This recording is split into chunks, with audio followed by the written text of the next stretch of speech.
Hello everyone, my name is Shepherd's Eagle and in this video I'm gonna make a draft analysis of the game from FlyQuest vs DRX, which just happened a couple of minutes ago. I'm not gonna spoiler in this video, so if you want to watch the game yet, this is no problem. I'm just gonna talk about purely the draft. So without further ado, let's jump right into it. I have a few points I want to quickly mention before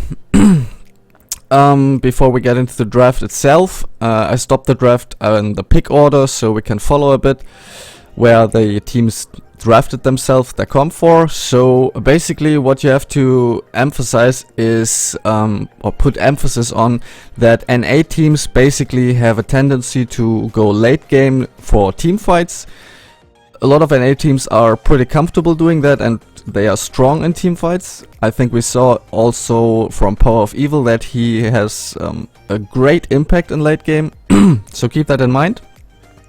While Eastern teams, like especially teams like DRX, also have a pretty heavy focus on the early game, like not letting teams get to the late game point, and teams like DRX are pretty good at doing this. So both regions should consider the weaknesses and strengths in this game and in this particular matchup. And now without further ado, let's jump into the analysis of the draft. The first point is clearly the bans. Like the bans of FlyQuest, I have to question like already now, because I think they are a little bit all over the place. As you can see, if you watch a little closer, FlyQuest banned one champion of every role. Like TF mid lane, Nidalee jungle, Caitlyn ADC, Sylas could potentially be top lane, and Tahm support. So they don't have a clear target, like one player, which they ban out the champion pool for. They just basically ban some champions from every role.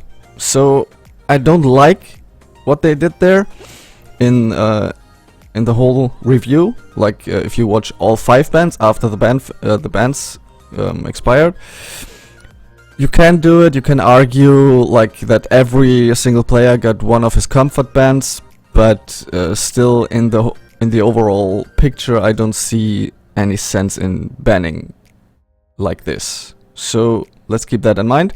On the other side, we have DRX banning out target bans. For example, in the second ban phase, it was targeted against Power of Evil, and in the first phase too. Like Syndra, we saw Power of Evil Syndra, which was pretty dangerous.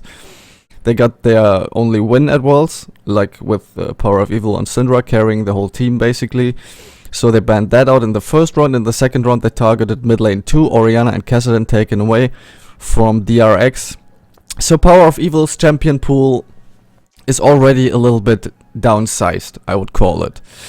So DRX came into the bans with a clear plan, like they targeted Power of Evil. FlyQuest basically banned all over the place. Don't quite like that from FlyQuest. I don't think this at any point raises their chance of having a good draft against DRX. So let's jump into the first pick. It's the Graves for FlyQuest. Since Graves is meta and considered to be a pretty strong jungler at the moment, like if you don't play Graves in this meta, I don't know where you came from basically, but it's okay to pick Graves first pick, because basically what you want to see next is which composition both teams picked for themselves, drafted for themselves, better to say. So if you take the Graves, you can put him in a wide variety of compositions, I would say. Not all composition, not all types of compositions, but you don't focus on, like, if you pick Graves first, like, okay, we have to play a catch composition or a team fight composition. It's more like, yeah, let's keep that open in the first place, so we see what DRX goes for. So it's okay, in my opinion, to pick the Graves. DRX, on the other hand, I think they had a pretty clear plan of how they want to play the game out in the first place, because they instantly locked in the Lilia and the Senna. What you have to see now is, like, we can already tell that FlyQuest basically drafted themselves a team fight composition who wants to go late game. Like Ornn, pre-level 13 is not the most effective tool in team fights. Of course he has his R even on level 6, that's no question about that, but when he gets his power spike is at level 13 when he gets his upgrades on the Sunfire and the Abyssal Mask. So basically Jhin wants to come online in mid to late game, Azir mid to late game, Graves is more early game focused or mid game focused, I'd rather call it. So basically they drafted themselves a team fight composition. They want to go 5v5 and scale. Because Power of Evil is on his Azir. Like Azir of course is a pretty viable champion in a lot of matchups, but has to go late game too. So on the other hand we got DRX and they picked themselves a catch composition. Like they don't really want to go 5v5 because their composition doesn't strive there. The reason for that is basically you can, in a teamfight composition, always depend on your R, like the ultimates. If all of FlyQuest's ultimates are up and they get the perfect scenario for a 5v5 at a good point, maybe a choke point, basically they are really strong and hard to beat because they have a strong frontline with Ornn, they have Thresh as a potential playmaker to engage or even to disengage, they have Azir, they have the Jhin to set up a fight from far away with his ultimate. So basically all FlyQuest is waiting for to get to their power spikes for mid and potentially late game and to fight as 5 with ultimates up. DRX on the other hand, they don't depend on like 5v5 at all. As you can see, the Senna is on bot lane a very defensive champion. So you could argue that Thresh, Jhin have pressure on Jenna, but you have to consider the Pantheon pick here. So basically I'm gonna talk bot lane first, then mid lane, then top lane, and then jungle from DRX to basically cover up the whole composition as it works as a catch composition. Senna and Pantheon get enabled through basically Pantheon, because Senna is fine with staying back, staying defensive, just farming up to get the stacks for her passive to get more range. And Pantheon basically wants to roam. Like, he is a champion who wants to catch people off guard, maybe in other lanes, maybe in the jungle, somewhere where they can get an advantage from Pantheon's R. So pre-6 Pantheon is basically in lane, after level 6 Pantheon doesn't want to stay in lane. Senna backs him up there because she's fine staying defensive. So they want to catch people with bot lane already. Next pick is the Galio. Mid lane. Of course, Galio wants to roam too. In the game you will see that he goes Predator, so he's even faster while roaming, so he doesn't miss out on any CS in mid lane when he roams, so he can get back as early as possible. And he wants to, after level 6 like the Pantheon, he doesn't want to stay in lane. So he's going for picks too. Everything in early game, of course. Like, this composition, this whole composition of DRX works pretty well when they all get level 6 and in early game. So now moving on to top lane, we have the Jace. Normally the Jace is considered to be a bad pick into the Ornn if you don't have the right composition to enable Jace. Since DRX drafted themselves a catch composition, so they want to roam all over the map, they can enable Jace, so keep that in mind. Because Jace, of course, needs some items to do a little bit of damage. Ornn, on the other hand, can perfectly match into him, like building armor all the way with Sunfire and getting even tankier with Abyssal Mask. And after level 13, I would argue, if Ornn doesn't get set behind or Jace doesn't get his snowball lead, that basically Ornn wins the 1v1 against Jace all the time after level 13, of course. So the last pick for the jungle, which was first picked here from DRX, is the Lilia.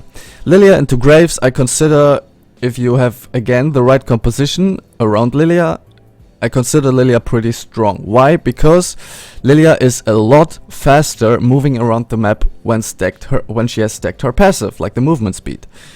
than Graves. So Graves basically farm heavy, Lilia farm heavy too, but Lilia has the advantage if she plays in a catch composition like this, that she can move around very, very quickly. So what DRX basically want to do is like focus on one point on the map, like one lane or one pick, or one skirmish. Basically DRX are strong in skirmishes too, while FlyQuest don't want to skirmish at all. They want to team fight. They are only strong as 5. Keep that in mind. DRX, on the other hand, want to split FlyQuest up. They are not strong in a 5v5. So basically Lilia is so fast she can follow up even though she doesn't have a global ultimate like Pantheon or Galio. Like if Galio ults top lane on the Jace when Ornn is fighting with Jace, Lilia is, when stacked her passive, is fast enough to even get into the fight before something happens, like one member dies or something. So to round it out, you could argue FlyQuest go for comfort picks and for team fighting, which NA is known for, and DRX go for the early pick composition, like to basically not allow FlyQuest to scale.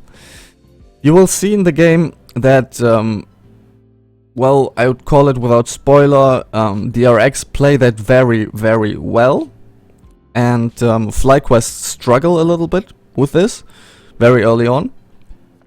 And well, in the last segment of the analysis, I would say what FlyQuest should have done different in this draft is basically pay a little bit more attention to Lilia and Senna, because when Lilia and Senna got locked in, like in the first pick phase, they already should have known, okay, they are, like DRX are not gonna go for late game, like for late game team fighting, because the Senna very defensive ADC, the Lilia always wants to look for picks, so that the Senna is gonna enable a roaming support is very obvious.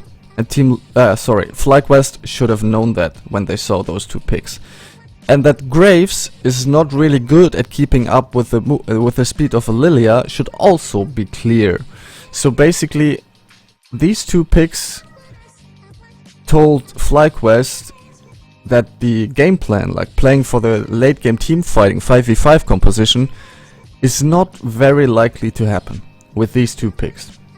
When the Jace got locked in, they should have definitely known, because Jace, he doesn't want to go in team fights when he doesn't have like a jungler who sets him up perfectly or something. Well, that's you could argue about that, but you get the point.